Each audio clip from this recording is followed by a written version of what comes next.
Hello, my dear students. How are you? Hope everybody doing good. चलिए, last video में हमने noun किया था. इस वीडियो में हम डिस्कस करेंगे प्रोनाउन. नाउन का भाई प्रोनाउन. तो चलिए स्टार्ट करते हैं. देखिए कुछ सेंटेंसेस यहाँ मैंने राइट किए हैं. आप इन सेंटेंसेस को रीड कीजिए और अंडरस्टैंड कीजिए. ठीक है. देखिए, do you close the running tap? Who bought the puppy? It is so cute. देखिए, अगर फर्स्ट सेंटेंस में आप ध्यान से देखें, do you close the running tap? क्या तुम रनिंग टैप को क्लोज करती हो, है ना? अगर टूटी चल रही हो तो क्या तुम उसको बंद करती हो? अब ये जो तुम है, जो यू है, ये कौन होगा? ये यू किसी का कोई ना कोई होगा पर्टिकुलर यहाँ पे. ठीक है. लेकिन क्योंकि जब हम किसी से डायरेक्ट बात कर रहे हैं, ठीक है, आप मुझसे बात कर रहे हैं, तो आप मुझे बार बार रजनी रजनी रजनी कहकर बात करेंगे. इट डजंट लुक नाइस, है ना? अच्छा नहीं लगता है ऐसा करने में. तो उस इनकन्वीनियंस को रिमूव करने के लिए हम प्रोनाउंस का यूज करते हैं. जैसे कि यहाँ पे यू कोई भी हो सकता है ना? जैसे कि मान लीजिए राम और श्याम बात कर रहे हैं, तो राम श्याम से पूछ रहा है, do you close the running tap? तो यहाँ पे यू किसकी जगह यूज हुआ है? यू शाम की जगह यूज हुआ है. अब बताइए, अगर राम शाम से ये कहकर बात करे कि डज शाम क्लोज द रनिंग टैप, तो कैसा लगेगा? बड़ा ही ऑकवर्ड लगेगा, है ना? सुनने में बिल्कुल अच्छा नहीं लग रहा है. ऐसा लग रहा है यार ये क्या कर रहे हो तुम, पागल तो नहीं हो गए हो? तो प्रोनाउन क्या है? Pronoun are the words that are used at the place of any noun. ठीक है. देखिए, a word that takes the place of one or more nouns or a noun phrase. अब ये जरूरी नहीं है कि प्रोनाउन किसी एक नाउन की जगह पर यूज हुए हैं. ऐसा हो सकता है कि प्रोनाउन एक से ज्यादा नाउन की जगह पर यूज किए हैं. और आपको पता है, when more than one word is there we call it phrase. ठीक है. तो नाउन या कोई सी नाउन फ्रेज की जगह पर जो वर्ड यूज किया जाता है, दैट इज योर प्रोनाउन. ठीक है. चलिए एग्जांपल्स के थ्रू समझते हैं. रटा नहीं मारना है. रटा मारेंगे आज रटेंगे, आज क्रैम करेंगे, कल भूल जाएंगे. तो हमें क्रैमिंग नहीं करनी है डेफिनेशन की, हमें अंडरस्टैंडिंग डेवलप करनी है. चलिए देखते हैं. Who bought the puppy? It is so cute. अब इस सेंटेंस में अगर हम ऐसे बोलते कि Who bought the puppy? Puppy is so cute. कैसा लग रहा है? थोड़ा ऑकवर्ड लग रहा है, थोड़ा बेकार लग रहा है सुनने में, है ना? तो हम उस रिपीटिशन को बार बार वही वर्ड, वही नाउन बार रिपीट ना करना पड़े, इसलिए हम प्रोनाउन का यूज करते हैं. तो हमें दोबारा पपी ना कहना पड़े, तो हमने पपी की जगह इट यूज किया. So it is your pronoun. So it क्या है? आपका pronoun है. जैसे यहाँ पर आपका you pronoun था. ठीक है. चलिए, रानी fell ill last week. She is recovering now. अब इस सेंटेंस में भी आप देखिए, Rani fell ill last week. Last week Rani बीमार पड़ गई थी. She is recovering now. अब वो रिकवर कर रही है. तो अब हम दोबारा बोले, रानी fell ill last week. Rani is recovering now. तो थोड़ा बेकार लगता है बोलने में. ठीक है. तो रिपीटिशन बार बार हमें सेम नाउन का ना करना पड़े, इसलिए हम प्रोनाउन को यूज करते हैं उनकी जगह. ओके. सो आपके ही, शी, इट, दे, ये सब क्या हो जाते हैं? आपके प्रोनाउन हो जाते हैं. चलिए और सेंटेंसेस देखते हैं. George hurt himself while repairing his bicycle. George hurt himself. अब देखिए, हिमसेल्फ इज प्रोनाउन. अगर हिमसेल्फ ना राइट करें तो हम क्या राइट करेंगे?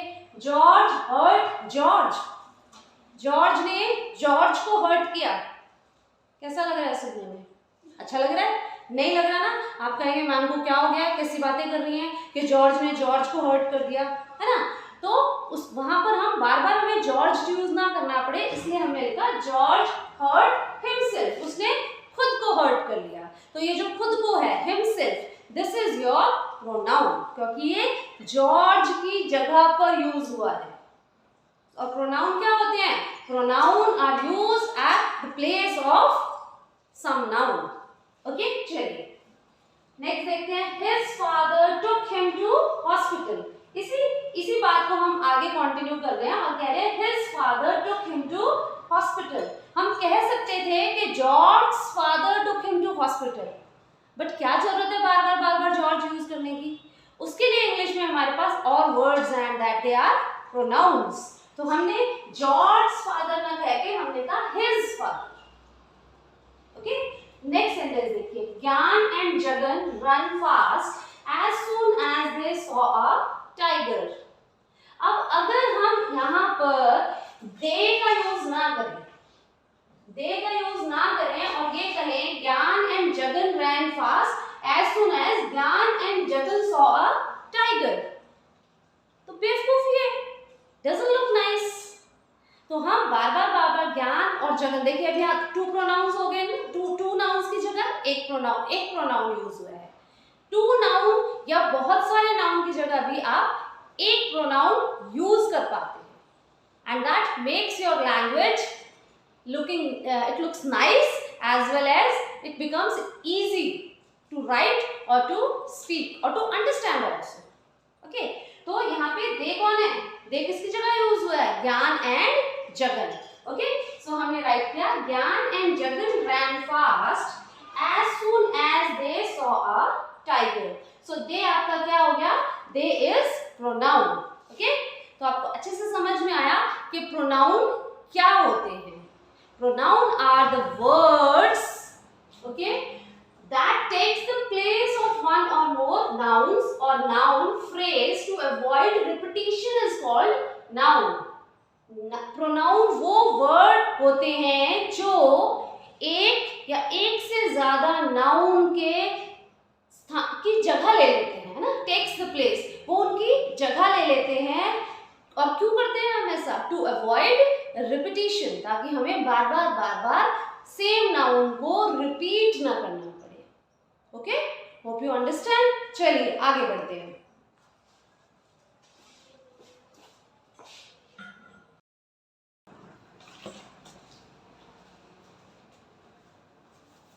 Yes, now discuss the types of pronoun. ठीक है, प्रोनाउन हमने डिस्कस कर लिया, अच्छे से समझ आ गया होगा आप लोगों को। अब डिस्कस करते हैं types of pronoun.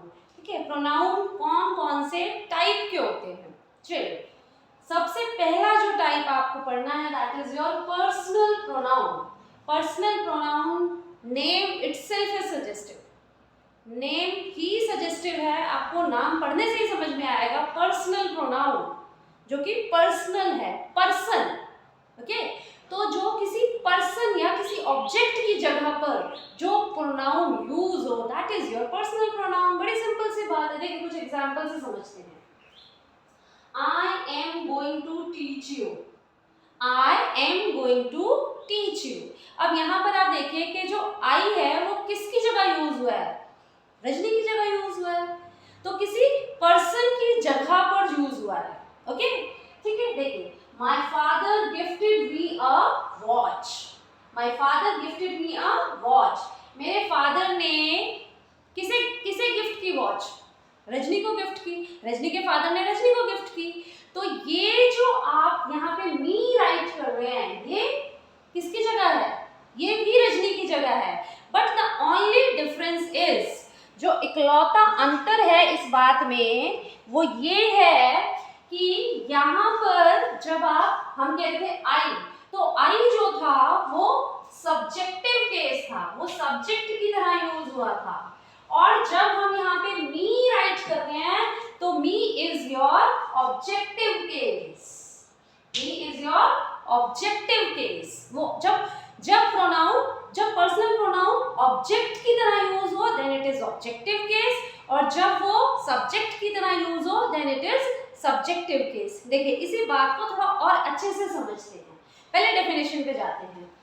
It refers to a specific person or object in a singular or plural form. For example, I, we, you, they, he, she, it as subjects and me a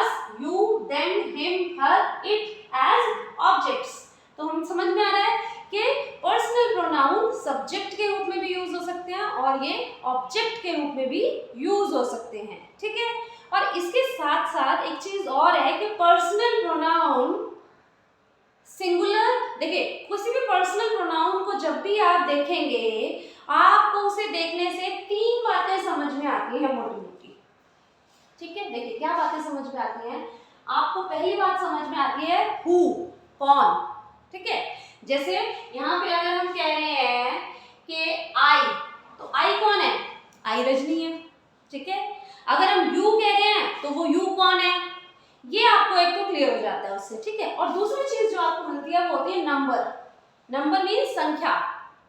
देखिए आई singular है, आई मतलब एक इंसान, we मतलब ज्यादा लोग हो गए, तो आपको पता चला ना, हम मतलब मैं और मेरे साथ कुछ और लोग भी हैं, चाहे वो एक हो चाहे वो एक से ज्यादा हो, पर मेरे अलावा यहाँ कुछ और भी हैं, तभी हम कहते हैं वी। तो आपको नंबर पता चलता है, ठीक है। और दूसरी चीज आपको पता चलती है जेंडर। प्रोनाउन जेंडर के अकॉर्डिंगली यूज किए जाते हैं, ठीक है। आई जो है वो कॉमन है, मेल हो फीमेल हो आई यूज करते हैं, यू भी कॉमन है, चाहे लड़का हो चाहे लड़की हो यू रहता है, ठीक है। वी कॉमन है, दोनों के लिए यूज करते हैं, ठीक है। दे दोनों के लिए यूज करते हैं, लेकिन ही और शी, अगर सिंगुलर में ही और ही का मतलब है एक लड़का, वह एक लड़का, और अगर हम शी कहते हैं तो एक लड़की। तो पर्सनल प्रोनाउन में आपको पर्सनल प्रोनाउन यूज करते समय आपको हु, नंबर एंड जेंडर, कौन है, संख्या में कितने हैं और जेंडर क्या है, इसके अकॉर्डिंगली आपको पर्सनल प्रोनाउन यूज करना होता है, ठीक है। जैसे कि एक एग्जांपल लेते हैं, दो लड़कियां बाहर खड़ी हैं। अब बताइए, एक तो दो लड़कियां, अब दो लड़कियों के लिए आप क्या यूज करेंगे, तो आपको नंबर ध्यान रखना है। दो लड़कियों के लिए हम क्या यूज करेंगे, दे यूज करेंगे, दे आर स्टैंडिंग आउट, ठीक है। और अगर एक लड़की खड़ी है तो हम क्या कहेंगे, she is standing out. Clear हो गया। चलिए, तो आपको ये चीज क्लियर हो गई कि जो पर्सनल प्रोनाउन है, personal pronoun are they refers to a specific person और ऑब्जेक्ट, किसी विशेष व्यक्ति या किसी वस्तु के स्थान पर वो यूज होंगे। और दूसरी चीज जो हमने समझी वो ये कि वो ऑब्जेक्टिव और सब्जेक्टिव दोनों ही केसेस में यूज होते हैं, ठीक है। देखिए जब सब्जेक्ट है तो आई होता है, और वही सब्जेक्ट जब ऑब्जेक्ट बनता है तो क्या बन जाता है, मी, ठीक है। एक बड़ी गड़बड़ बात है, आप लोग अक्सर ऐसा करते हैं, कुछ लोग आपको बताते भी होंगे कि आई का मतलब है मैं और मी का मतलब है मुझे,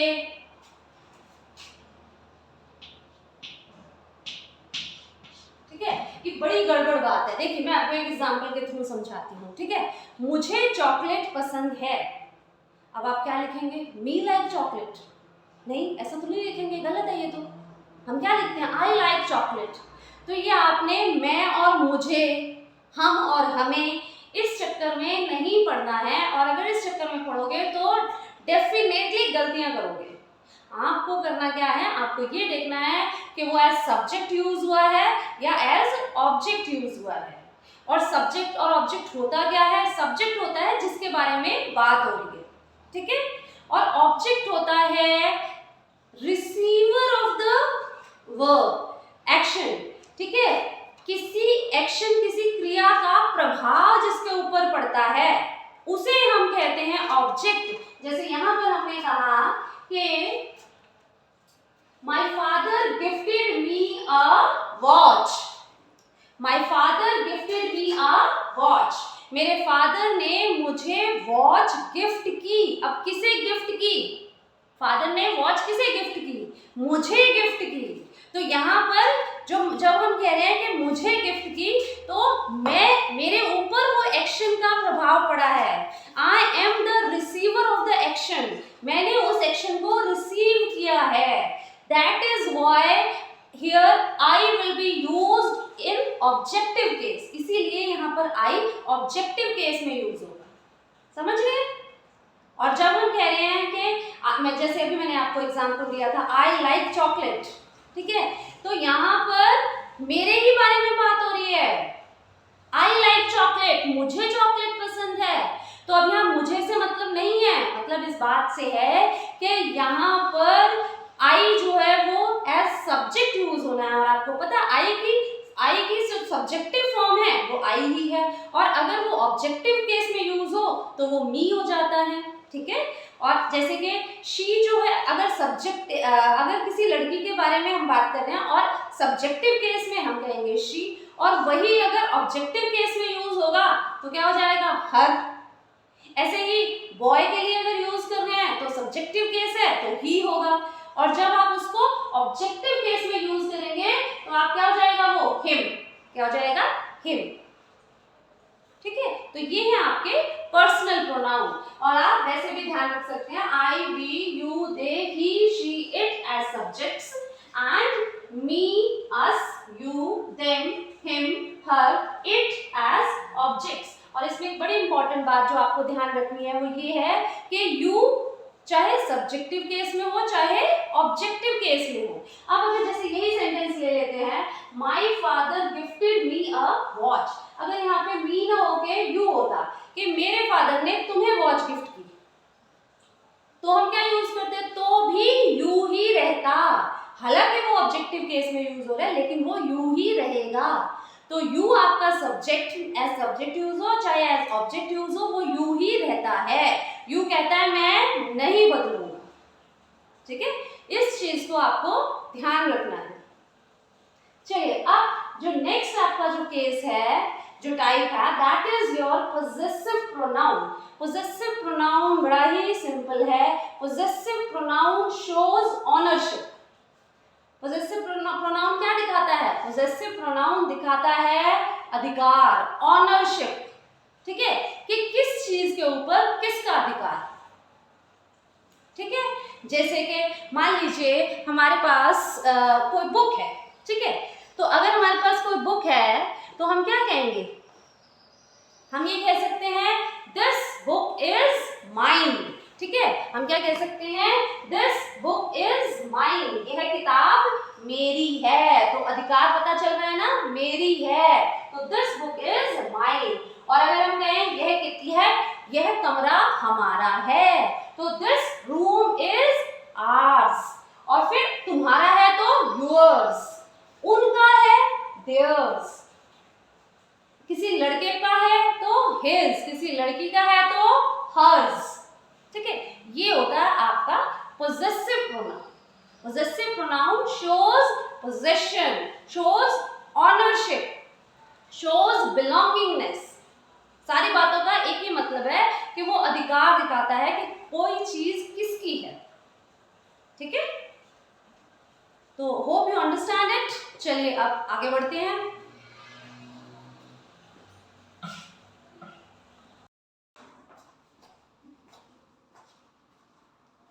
बच्चे नेक्स्ट है आपका रिफ्लेक्सिव प्रोनाउंस। तो चलिए आज हम बात करते हैं हम रिफ्लेक्सिव प्रोनाउंस, ठीक है। देखिए क्या होते हैं रिफ्लेक्सिव प्रोनाउंस, पहले तो आप ये समझ लीजिए, my self, himself, herself, yourself, ourselves, themselves, itself, ये वर्ड्स यहाँ पर भी आपको दिखाई दें, आप समझ जाइए कि ये या तो रिफ्लेक्सिव प्रोनाउंस होंगे या फिर एम्फेटिक प्रोनाउंस होंगे, इन दोनों में से कोई एक जरूर होगा।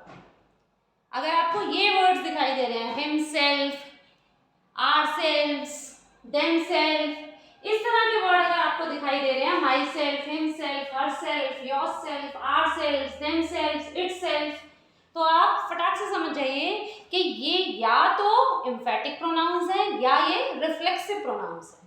तो फिर आपको क्वेश्चन आएगा दिमाग में कि अगर यही रिफ्लेक्सिव प्रोनाउंस हैं और यही एम्फेटिक प्रोनाउंस हैं तो फिर डिफरेंस क्या है। हाँ, वो डिफरेंस समझना इंपॉर्टेंट है और उसी के ऊपर हम बात करेंगे। देखिए, reflexive pronouns are used as an object in the sentence. Reflexive pronouns जो हैं वो ऑब्जेक्ट की तरह यूज होते हैं। मैंने आपको सब्जेक्ट ऑब्जेक्ट पहले भी बताया था, ठीक है।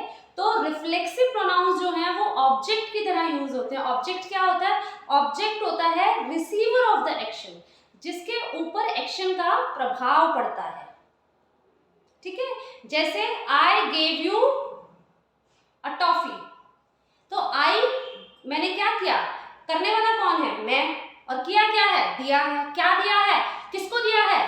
यू, तुम्हें दिया है। तो यू यहाँ पर फिर ऑब्जेक्ट हो जाता है और आई यहाँ पर सब्जेक्ट होता है।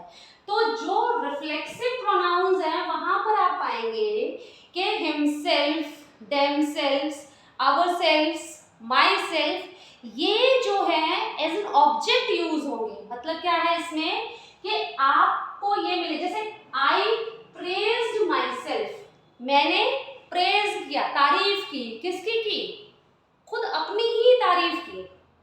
आई प्रेज्ड माई सेल्फ, मैंने अपनी तारीफ की। अब करने वाला और डूअर और रिसीवर, एक्शन को करने वाला और जिस पर उसका प्रभाव पड़ रहा है, वो दोनों सेम है।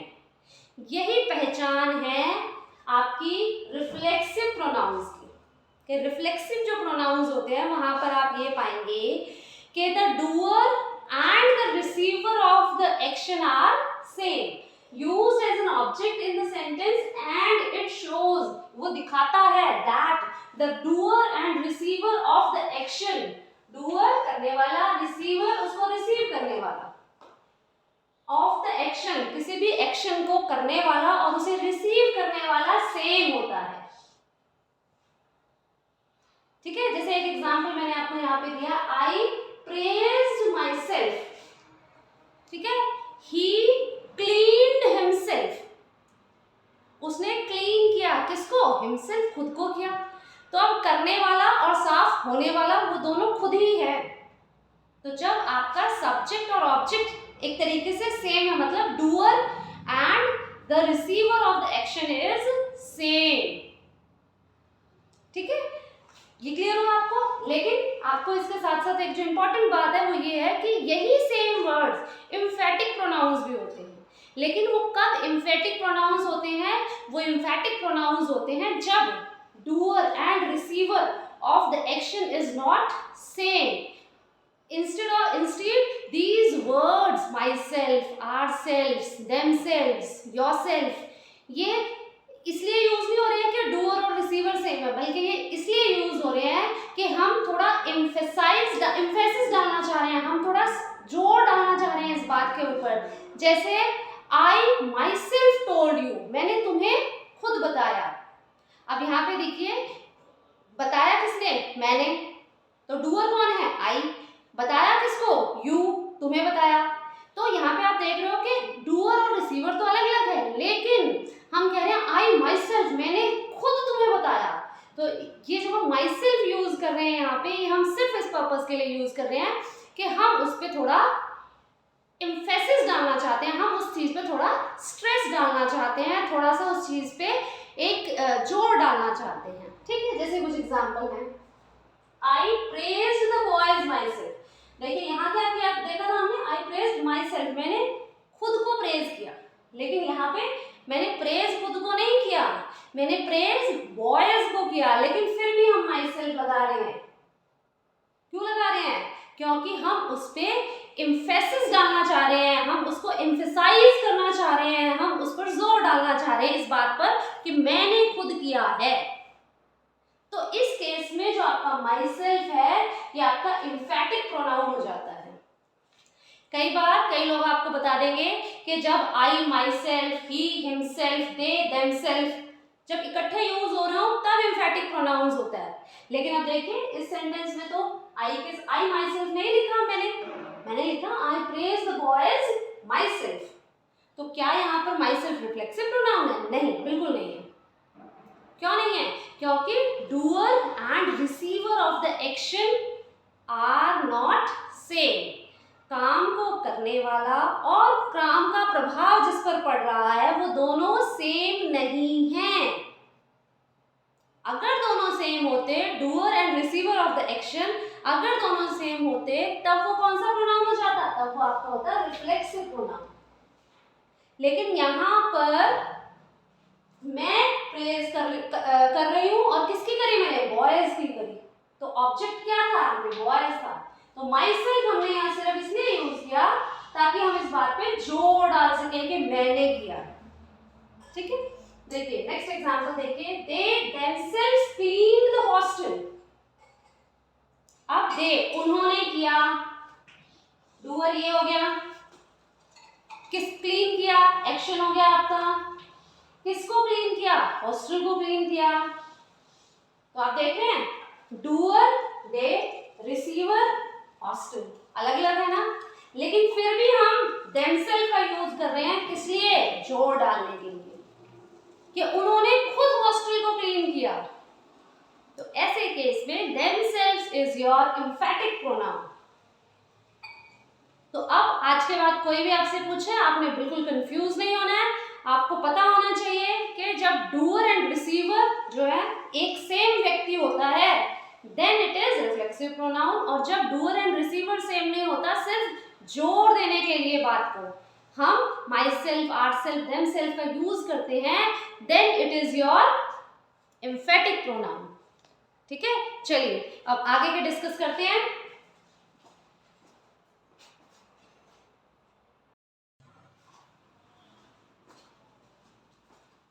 चलिए अब आपका नेक्स्ट है डेमोन्स्ट्रेटिव प्रोनाउन। क्या होता है demonstrative pronoun, this, that, these, those. अब देखिए नाम से ही आपको पता चल रहा है डेमोन्स्ट्रेटिव प्रोनाउन, है ना, जो एक तरीके से पॉइंट आउट कर रहे हैं, है ना। तो हम क्या कह रहे हैं, used two point two something, किसी चीज की तरफ इशारा करते हैं, है ना, कि कोई चीज यहाँ है या वहां है। ठीक है, तो उसके लिए हम यूज करते हैं दिस, दैट, दीज, दोज। अब दिस, दैट, दीज, दोज से आपको दिस, दैट, दीज, दोज का जो यूज है वो आपको दो बातों पे बेस्ड रहता है आपका। एक तो ये कि कोई चीज पास है या कोई चीज दूर है, पहली बात, और दूसरी ये कि उसका नंबर क्या है, वो सिंगुलर है या प्लूरल है। ठीक है, देखिए कोई चीज नंबर में 1 है और हमारे पास में है तो हम कहेंगे दिस, और कोई चीज हमारे पास है लेकिन संख्या में ज्यादा है, नंबर ज्यादा है उसका, मोर देन 1 है, प्लूरल फॉर्म में है, तब हम कहेंगे दीज। ओके, और दूर के लिए हम यूज करेंगे दैट या दोज। दूर है पर सिंगुलर है दैट, दूर है पर प्लूरल है दोज। ठीक है, जैसे कि दिस इज अ चौक। अब चौक पास में है तो हम कहेंगे दिस इज अ चौक। अगर यही चौक दूर हो कहीं पे तो हम कहेंगे that is the chowk, that is the chowk you are looking for. वो है वो चौक जिसको तुम ढूंढ रहे हो। ठीक है, तो दिस, दैट, दीज, दोज। इसी तरीके से दीज आर द पेपर्स, ये पेपर्स हैं, अगर हमारे पास में रखे हुए हैं तो हम कहेंगे दीज आर द पेपर्स। इसी तरीके से अगर कोई चीज दूर है और संख्या में ज्यादा है तो हम क्या कहेंगे, those are kites in the sky, those are kites in the sky. आसमान में वो पतंगे हैं आसमान में, है ना। तो समझ में आया आपको, बहुत सिंपल है, हम फर्स्ट क्लास में भी करते हैं इन चीजों को, दिस, दैट, दीज, दोज। एक चीज आपको ध्यान रखनी है, पास और दूर का कॉन्सेप्ट ध्यान में रखना है आपको, और आपको नंबर्स याद रखना है कि सिंगुलर है तो आपको दिस पास के लिए, दूर के लिए दैट, और अगर प्लूरल है तो पास के लिए दीज, दूर के लिए दोज। ठीक है, अब जो आपका नेक्स्ट है that is your interrogative pronoun, that is your interrogative pronoun. देखिए इंटेरोगेटिव प्रोनाउन होता है WH फैमिली के जो वर्ड्स होते हैं, WH फैमिली आप जानते हैं ना, क्वेश्चन पूछने के लिए जिन शब्दों का हम यूज करते हैं they are called as WH family words. तो WH फैमिली वर्ड्स में who, what, which, whom, ये आपके इंटेरोगेटिव प्रोनाउन होते हैं। ठीक है, जैसे एक एग्जांपल के थ्रू समझते हैं, What are you doing? तुम क्या कर रहे हो। अब हम यहाँ पे दूसरे से पूछ रहे हैं कि तुम क्या कर रहे हो, तो जाहिर सी बात है कि वो क्या कर रहा है वो हमें नहीं पता, है ना। वो राइटिंग कर रहा है, वो डांसिंग कर रहा है, वो स्विमिंग कर रहा है, जो भी कुछ कर रहा है वो हमें नहीं पता, इसीलिए तो पूछ रहे हैं, है ना। तो अननोन नाउन के स्थान पर जो हम यूज करते हैं ऐसा नाउन जो हमें नोन नहीं है, जिसके बारे में हमें पता नहीं है, उसके लिए हम यूज करते हैं इंटेरोगेटिव प्रोनाउंस। ठीक है, याद रखना आपने, interrogative pronouns are used to ask unknown nouns. Unknown nouns को पूछने के लिए हम इंटेरोगेटिव प्रोनाउंस का यूज करते हैं। जैसे who gave you the pen, तुम्हें पेन किसने दिया। अब जिसने तुम्हें पेन दिया उसको मैं नहीं जानती, इसीलिए पूछ रही हूँ, तो वो अननोन नाउन हुआ और उसे पूछना है उसके बारे में, तो मैं क्या यूज करूंगी, हु। अब आपको ये भी ध्यान रखना है कि अगर किसी इंसान के बारे में पूछ रहे हैं तो हु किसके लिए यूज करेंगे, किसी व्यक्ति के बारे में पूछने के लिए हम हु का यूज करेंगे। और अगर किसी चीज के बारे में पूछना हो या तो हम व्हाट यूज कर सकते हैं। ठीक है, अच्छा, जब कोई चीजें ज्यादा रखी हुई हैं और उनमें से किसी एक के बारे में हम बात करें तो विच का यूज कर सकते हैं। जैसे एक एग्जांपल है यहाँ पे, विच इज योर शीट। अब टीचर जो है उसके पास बहुत सारी शीट हैं, ठीक है, और टीचर को पूछना है, कुछ काम सबमिट हुआ है, टीचर आपसे पूछ रहा है विच इज योर शीट, इसमें से तुम्हारी शीट कौन सी है। तो बहुत सारों में से किसी एक की बात हो रही है, तो इस केस में हम यूज कर लेते हैं विच। तो which is your sheet. Okay, इसी तरीके से whom do you love the most, whom do you love the most, तुम सबसे ज्यादा प्यार किससे करते हो। अब किससे करते हो उसके लिए हम यूज करेंगे whom। so whom do you love the most। तो आपको ध्यान रखना है कि who, what, which, whom ये इंटरोगेटिव प्रोनाउन है और ये यूज होते हैं अननोन नाउन को आस्क करने के लिए, पूछने के लिए। किस लिए यूज होते हैं, अननोन नाउन को ask, to ask an unknown noun. ठीक है, देखिए मेंशन किया मैंने यहाँ पे, use to ask unknown nouns. Okay, जो नोन नहीं है हमारे लिए, क्योंकि नोन हो तो फिर हम पूछेंगे क्यों, फिर तो हम डायरेक्ट उसके लिए it, he, she, they, we, you ये यूज कर देंगे। ओके, चलिए अब आगे चलते हैं, नेक्स्ट डिस्कस करते हैं।